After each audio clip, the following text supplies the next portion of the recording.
Kita mulai aja ya, biar nggak kemalaman.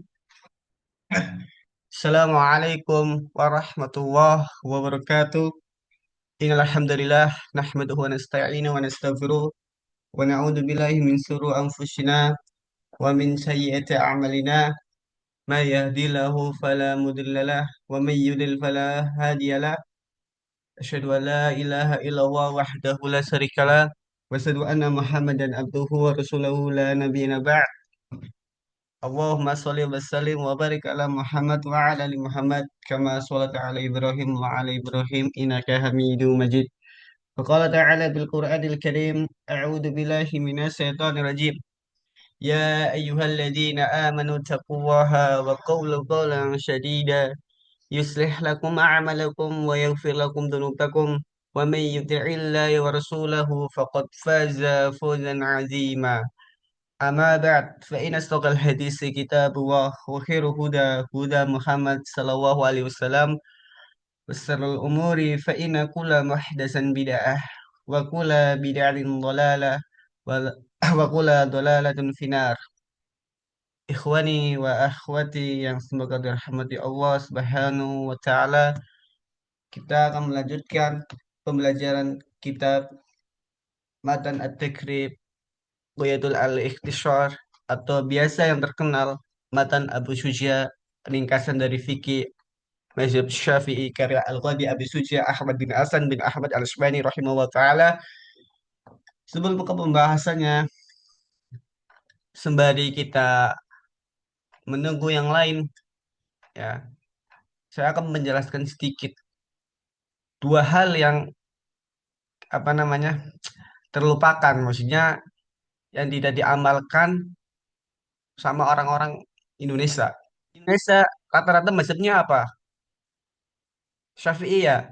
Di Indonesia mazhabnya Syafi'i, tapi tidak 100% mengikuti Syafi'i. Ya, ada orang yang mengatakan, aku pencinta si Imam Syafi'i, aku pengikut Imam Syafi'i. Padahal tidak 100% mengikuti Imam Syafi'i. Ada dua apa namanya amalan yang dia tinggalkan. Perihal kecil contohnya, perihal masalah musik. Ya, perihal masalah musik. Ulama Syafi'i sepakat bahwa yang namanya musik itu haram, ya, kecuali duf. Duf itu semacam kayak terbangan gitu, tapi nggak ada apa namanya kayak kerincing-kerincing itu sih apa namanya lah itu kayak simbal kecil gitu, tidak ada gitu. Maksud, dalam kondisi duf doang itu dibolehkan dengan catatan kalau di hari raya. Selain hari raya itu tidak dibolehkan, ya. Dan mazhab lain seperti Maliki, Hambali itu mengharamkan, haram mutlak. Tapi di Indonesia yang katanya mazhab Syafi'i itu malah apa? Malah mendengarkan musik itu. Aneh nggak? Ya aneh jelas. Gak usah ditanya, pasti aneh. Katanya mazhab Syafi'i ahlul sunnah. Ahlul sunnah kita di mana? Ya, ahlul sunnah itu harus mengikuti sunnah. Jangan apa namanya? Jangan sunnah-sunnah gadungan gitu, Masya Allah. Ya, perihal masalah kedua, yaitu masalah kunut. Ya, masalah kunut. Di Imam Syafi'i, kunut itu boleh. Ya, karena Rasulullah dulu kunut saat terjadi bencana. Ya, tapi di Indonesia, ya di negara kita sendiri, orang-orang sebelah yang mengatakan dirinya itu ahlul sunnah wal jamaah, dia selalu mengamalkan kunut. Jadi gini loh, sesuatu amalan kalau kalau diamalkan dengan terus-menerus, padahal itu hukum apa dalam kondisi kayak kunut, contoh kunut kan dibolehkan ketika ada bencana. Lah orang-orang sebelah setiap hari kunut, apakah di Indonesia ada bencana? Enggak kan ya? Nah, kalau sesuatu yang dijadikan ibadah maka dia terjadi apa namanya maka jadi bid'ah. Man ada fi amrina hadza malaysa minhu fahuwa raddun. Barang siapa yang membuat perkara hal baru tanpa dasar Al-Quran dan Sunnah, maka tertolak. Ya, Rasulullah kan membolehkan kunut ketika ada bencana. Lah di Indonesia yang katanya Mazhab Syafi'i malah apa? Kunut setiap hari. Aneh nggak? Aneh, sinting nggak? Sinting. Nah, itu keanehan orang-orang Indonesia gitu. Ya, makanya manfaat belajar fikih itu agar kita tahu, agar kita tidak taklid kepada seorang ustadz, kiai. Ya, di Indonesia itu rata-rata orang-orang itu taklid kepada ustadz. Ustadz berkata ini, dia ikutin, dia nggak apa namanya, kalau ustadznya memberikan fatwa sesat ya diikutin karena dia nggak mau belajar, ya nggak mau belajar, dia hanya takut kepada seorang ustadz. Ya, nah kita masuk ke fardu fardu wudhu. Ya, ini belum ada yang masuk sih. Bentar, bentar.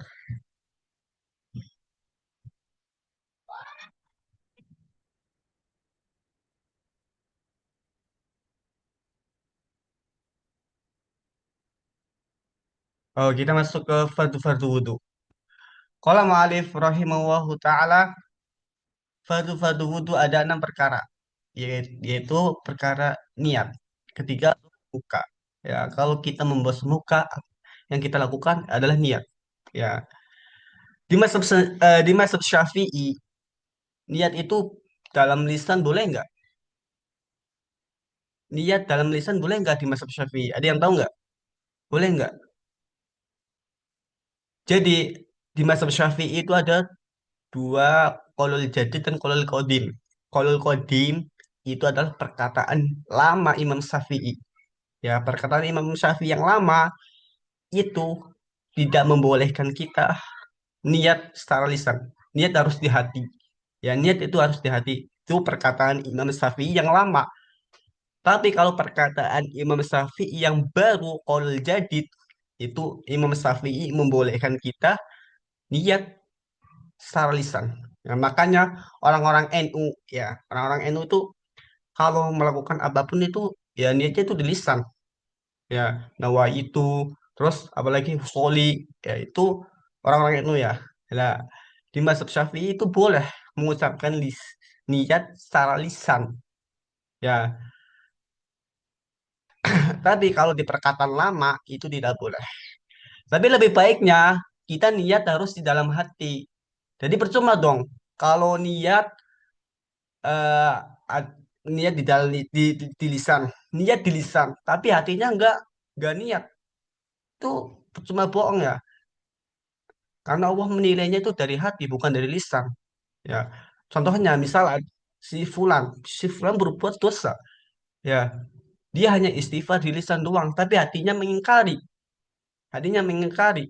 Ya, jadi percuma dong. Allah tidak mengampuni dosa-dosanya. Lisan hanya tobatnya hanya di lisan doang, bukan di hati. Ya, makanya kita tuh harus niat dalam hati, jangan di lisan doang. Boleh kita niat di dalam lisan, tapi harus hatinya harus ikut. Ya. Nah, poin pertama adalah niat ketika membasuh muka. Ketika membasuh muka, kita harus berniat dulu. Ya, poin kedua yaitu membasuh muka. Ya, mukanya dibasuh.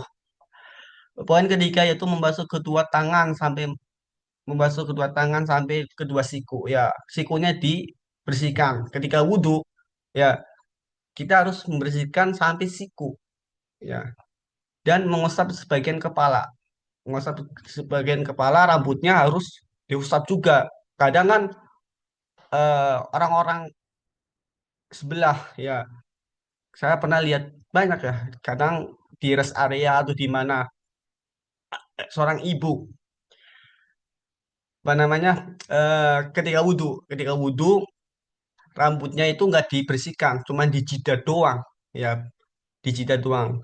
Di dalam Imam Syafi'i, di ulama Syafi'i mengatakan kalau membersihkan wudhu cuma dijidat doang itu tidak sah.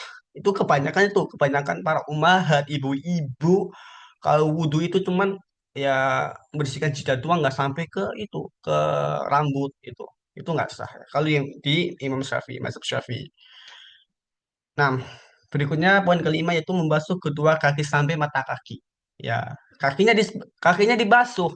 Ya, sampai mata kaki. Mata kaki itu yang sampai atasnya itu kan di kaki kita kan ada jendol-jendol itu ya. Ya, di atasnya jendol-jendol itulah apa? Ya, atasnya jendol-jendol. Kalau tidak sampai atas mata kaki, kata Rasulullah apa? Rasulullah mengancam di orang yang berwudu tidak sampai mata kaki, dia akan masuk neraka. Dia akan masuk neraka jika mata kakinya nggak basah.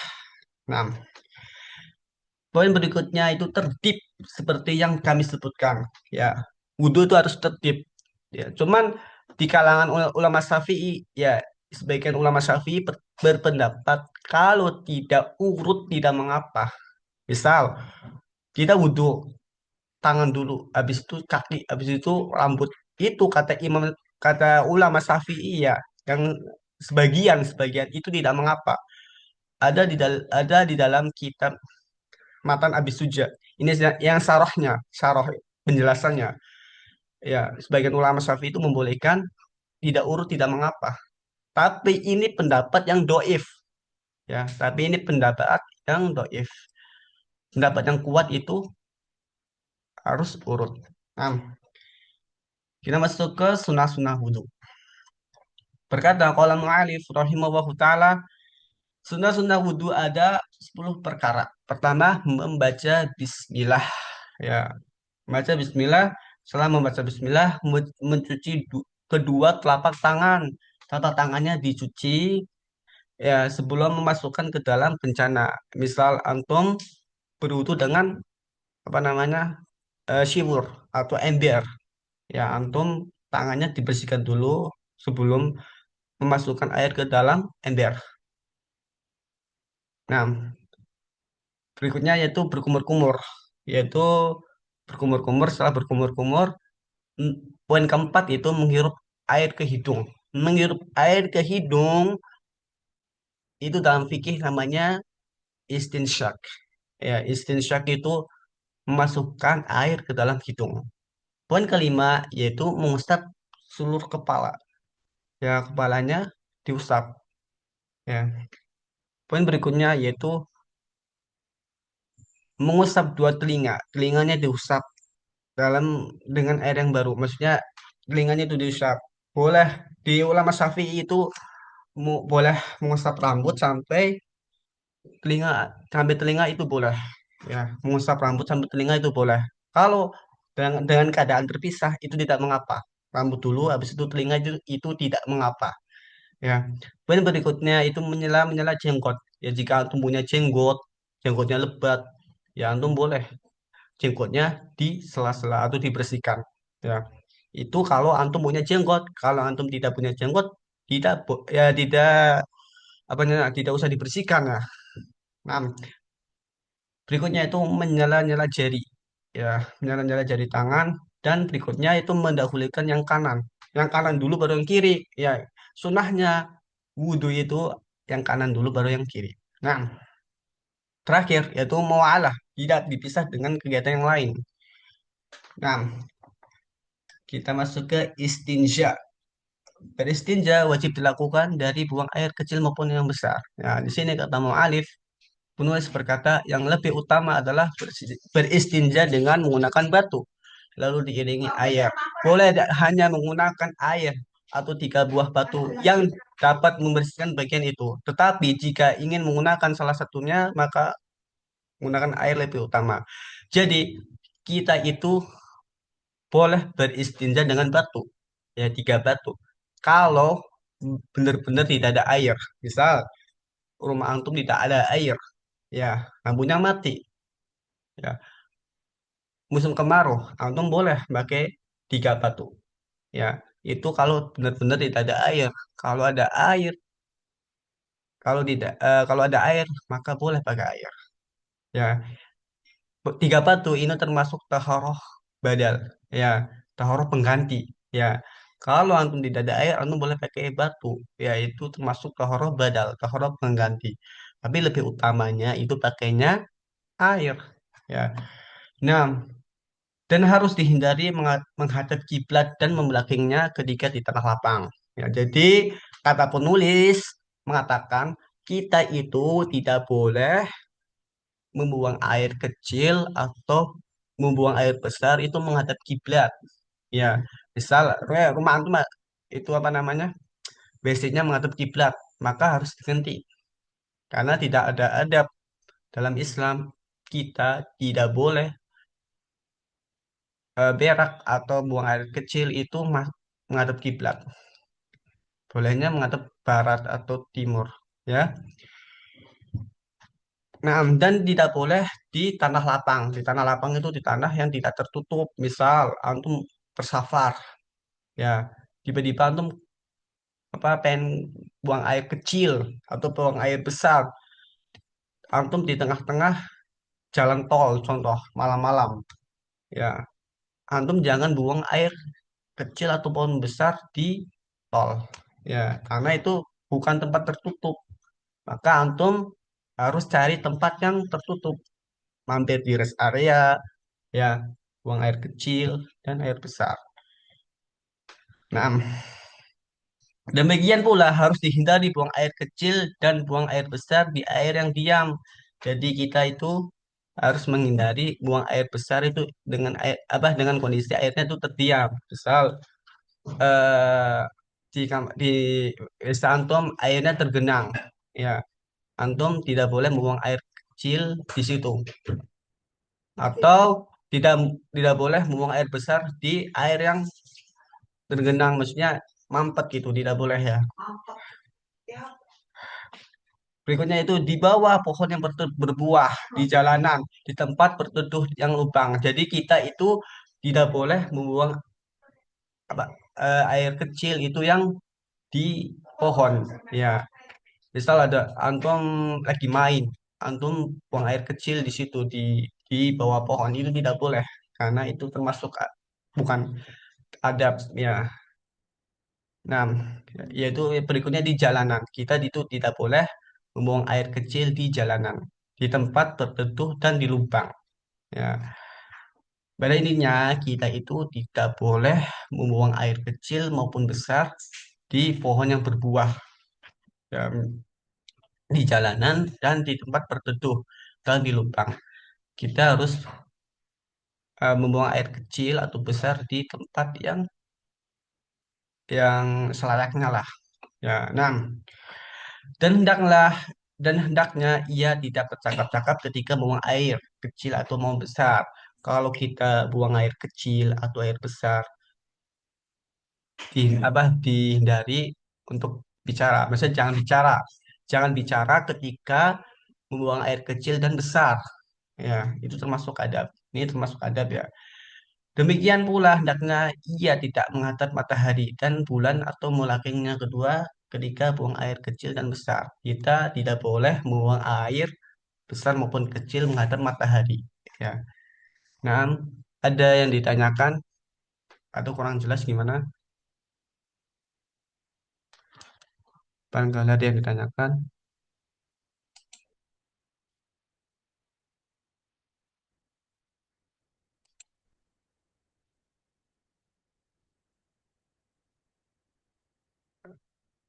Akhiri jalul ada yang ditanyakan. Enggak, Ustaz. Oh, kita lanjut aja ya. Nah, tapi jelas ya apa yang anak katakan. Akhiri, jelas nggak? Nah, Nah, kita lanjut ke pembatal-pembatal wudhu. Berkata kalau mu'alif rahimahullahu ta'ala, hal yang membatalkan wudhu ada enam. Ya. Poin pertama yaitu sesuatu yang keluar dari jalan kubul dan dubur. Yaitu kubul itu depan, dubur itu di belakang. Misal antum wudhu, antum tiba-tiba keluar mani, keluar cairan mani, maka batal wudhunya. Ya, ketiga kentut, antum wudhu kentut, maka batal wudhunya. Ya, poin kedua yaitu tidur tidak dalam keadaan duduk yang tetap. Maksudnya dengan apa yang dimaksud tidur di dalam keadaan Wudhu yang tidak tetap yaitu ketika antum Jumatan nih. Antum Jumatan, antum wudhu ya. Antum datang ke masjid dengerin khutbah ya. Ustadznya sedang nyampain ceramah. Tiba-tiba antum ngantuk ya. Itu apa namanya? Dalam kondisi pantat antum itu nempel di tanah ya. Antum ketiduran di situ. Antum tahu nggak? Antum itu kentut atau enggak? Pasti nggak ngerasa ya. Kita itu ngentut atau tidak. Nah, itu di ulama Syafi'i hal seperti itu tidak membatalkan wudhu. Ya, tidak membatalkan wudhu karena tidurnya itu tidak disengaja. Ya, kalau tidurnya disengaja, misal antum dengerin khutbah apa sambil selonjoran gitu ya, selonjoran di tembok, ya antum sengaja tidur, maka itu batal wudhunya. Nah, kalau tidak sengaja tidak batal wudhunya. Nah, berikutnya itu hilang akal atau mabuk atau sakit. Ya, misal si Fulan mabuk, ya, terus wudhu itu tidak sah wudhunya. Atau tiba-tiba antum wudhu, antum sakit, tiba-tiba secara langsung antum sakit, maka batal wudhunya. Yaitu poin keempat yaitu menyentuh wanita ajnabi bukan mahram tanpa penghalang. Ya, Ana mau nanya nih, istri itu mahram bukan? Istri itu mahram bukan? Ada yang tahu istri mahram bukan? Mahram. Di dalam mazhab Syafi'i ya, di dalam mazhab Syafi'i istri itu bukan mahram ya. Istri itu bukan mahram karena karena apa? Karena bukan sedarah. Maksudnya antum nikah dengan cewek lain. Ya, cewek lain kan anak orang, bukan sedarah. Jadi nggak mahram. Ya, yang mahram itu misal adik antum mahram, ya, bude antum mahram, itu sedarah. Ya, maka kalau antum wudhu megang bude antum, megang adik antum, itu tidak membatalkan wudhu. Ya, kalau misal eh, antum wudhu nih, antum, antum mau sholat, antum wudhu, antum megang istri antum, batal wudhunya. Itu di mazhab Syafi'i ya. Di mazhab Syafi'i megang istri itu batal wudhunya. Kecuali mazhab lain seperti Hanafi, Hambali, Maliki, megang istri itu tidak membatalkan wudhu. Asalkan kita tidak nafsu. Ya, bisa dipahami ya. Di mazhab Maliki, Hanafi, Hambali, megang istri itu tidak membatalkan wudhu. Asalkan diri kita itu tidak nafsu memandangnya. Kalau di mazhab Syafi'i, megang istri itu batal wudhunya. Entah itu dengan keadaan nafsu atau tidak. Ya, bisa dipahami kan? Ya, semoga bisa dipahami. Kalau memang belum bisa dipahami, nanti apa namanya sharing bareng lah di grup. Ya, nah berikutnya itu poin kelima itu menyentuh kemaluan dengan telapak tangan. Ya, menyentuh antum wudhu nih, terus antum megang kemaluan antum, maka batal wudhunya. Tapi kalau misalkan terhalang dengan celana, ya itu tidak membatalkan wudhu. Ya. Poin keenam yaitu menyentuh lubang dubur atau menurut pendapat baru Imam Syafi'i. Jadi ya poin keenam ini adalah qaulul jadid. Qaulul jadid itu perkataan baru Imam Syafi'i. Ya, kalau perkataan lama Imam Syafi'i itu batal, tidak. Perkataan lama Imam Syafi'i itu megang pantat itu tidak batal. Tapi kalau perkataan baru qaulul jadid itu batal. Ya, menyentuh lubang dubur. Nah, kita masuk ke hal-hal yang mengharuskan mandi. Nah, berkata kalau Ma'alif rahimahullah ta'ala, hal yang harus mandi itu ada enam. Ya, pertama yaitu berlaku untuk laki-laki dan wanita, yaitu persentuhan dua hitan. Tahu nggak persentuhan dua hitan itu apa? Yaitu pertemunya kelamin laki-laki dan perempuan. Ya, misal si fulan apa namanya laki-laki bertemu kelamin perempuan. Kalau masih di apa namanya di luar, yang nyentuh doang dengan keadaan di luar, itu tidak harus mandi. Ya, tidak harus mandi.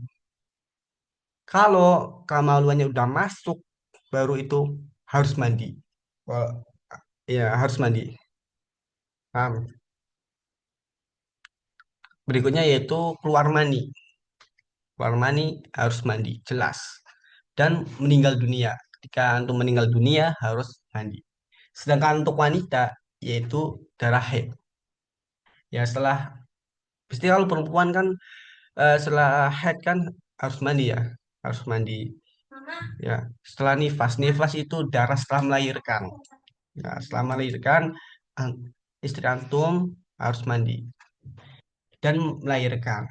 Ya jadi yang haruskan mandi itu ada enam. Pertama bersentuhan dua hitan yaitu masuknya kelamin laki-laki ke kelamin perempuan itu harus mandi. Keluar mandi yaitu harus mandi dan meninggal dunia itu harus mandi. Nah, dan darah haid itu harus mandi dan melahirkan harus mandi. Nah, kita masuk ke fardu-fardu mandi. Nah, berkata kolam alif rahimahullahu taala, fardu mandi ada tiga perkara. Pertama adalah niat. Ya, tentu kita mandi harus niat. Ya, niat untuk apa? Untuk menghilangkan najis. Ya, dan poin kedua itu menghilangkan najis pada badannya jika ada. Ya, misal nih, antum mimpi basah, tubuh antum kan ada najis itu. Ya, antum berarti mandi diniatkan untuk apa? Untuk membuang najisnya. Ya.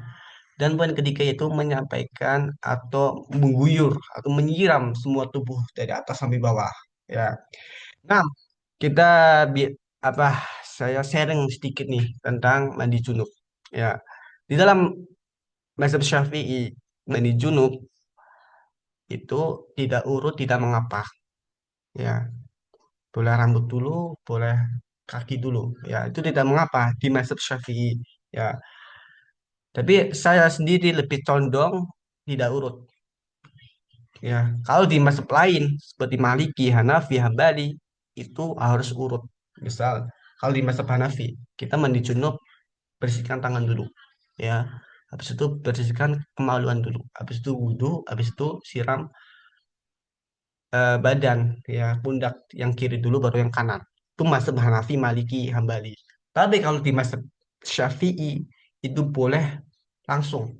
Ya, misal nyiram semua di sampai apa di atas rambut sampai ke bawah itu sah. Ya, kalau mandi junub di sungai itu sah nggak? Misalnya si Fulan, si Fulan sedang junub, terus dia mandi di sungai, itu sah nggak mandinya? Sah nggak? Iya sah. Kalau di masa Syafi'i mandi junub di sungai itu sah karena tidak berurutan, tidak mengapa. Itu mandi junub di mazhab Syafi'i. Nah, kita masuk ke sunnah-sunnah ketiga mandi. Berkata qala mu'alif rahimahullah ta'ala, sunnah-sunnah mandi ada lima perkara, yaitu membaca bismillah. Nah, ketika mau mandi, kita harus baca bismillah. Doanya gimana?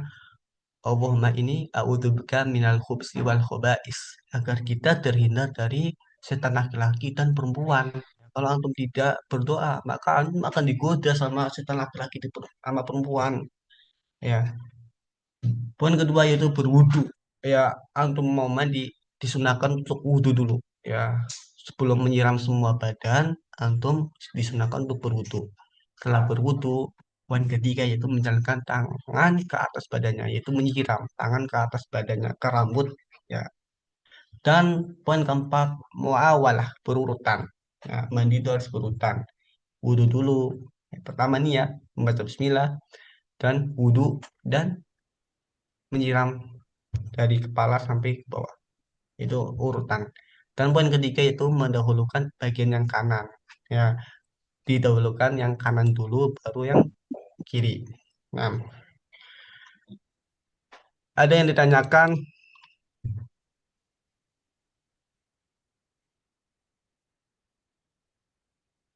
ya mungkin saya cukupkan ya.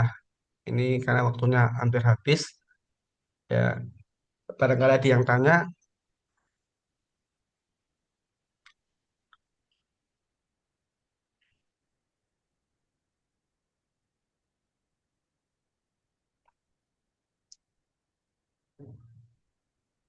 ada yang ditanyakan nggak? Kalau memang belum ada yang ditanya, kita akhiri aja. Akhiri jalur atau yang lain, gimana? Ada yang ditanyakan? Tidak, Ustaz. Atau akhir Rafid ada yang ditanyakan, akhir?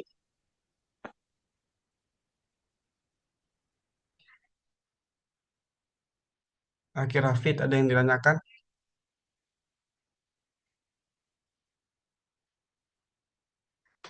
Nggak ada ya? Ya mungkin kita cukupkan ya. Ini lanjut besok aja karena fikih belajar fikih itu bertahap ya. Nggak usah buru-buru ya karena kalau kita ingin jadi ahli ahli fikih itu ya kita bertahap belajarnya ya dipahami dulu se apa semateri ya kalau memang belum paham ditanyakan ya. Mungkin ini saja yang saya sampaikan. Billahi fisabilillah haq. Kita tutup dengan doa kafaratul majlis. Subhanakallahumma wa bihamdika asyhadu an la ilaha illa anta astaghfiruka wa atubu ilaik. Wassalamualaikum warahmatullahi wabarakatuh.